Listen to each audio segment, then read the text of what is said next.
Bon, qu'est-ce qu'on peut essayer de placer? Angleterre. Oui, Angleterre, tu vas y arriver là, toi. C'est pas loin. Non. Et là? T'as été dans certains pays quand même. Ah. Oui. Tu sais plus? Non. T'as été en Espagne. Même au Portugal, là. Ça vous rappelle des souvenirs? Non.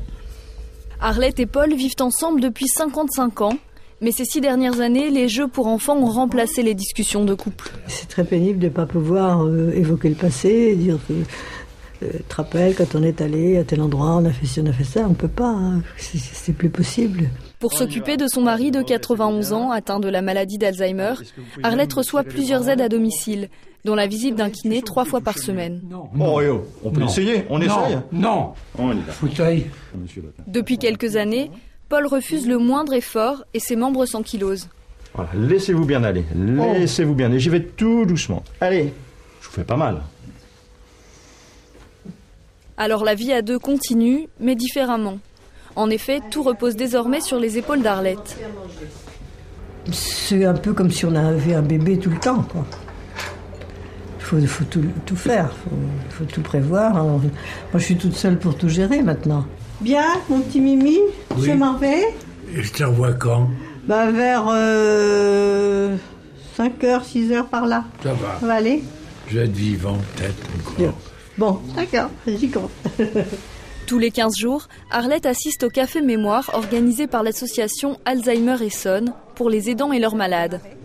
Elle y trouve une oreille réconfortante pour raconter ce qu'elle traverse. Ce qui était le plus difficile, c'est la toilette quand même. Oui.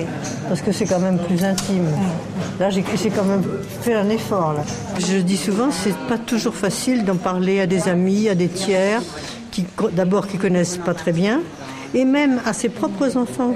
C'est mon cas, par exemple. Ils sont très gentils, ils aiment beaucoup leur papa, mais quand ils viennent, j'ai pas trop envie de les attrister.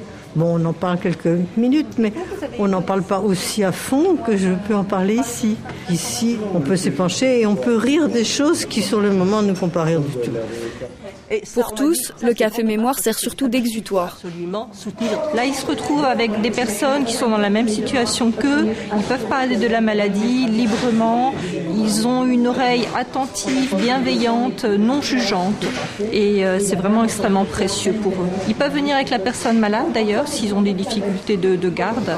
Par exemple, le malade est le bienvenu.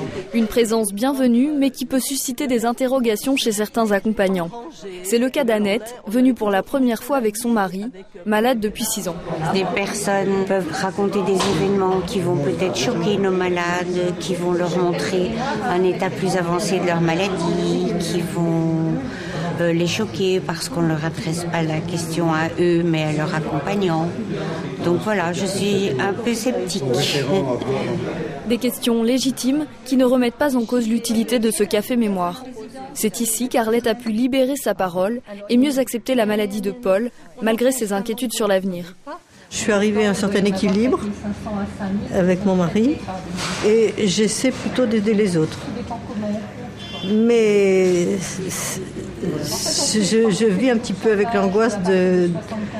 J'ai peur que mon équilibre soit rompu parce qu'on sait bien que la maladie avance.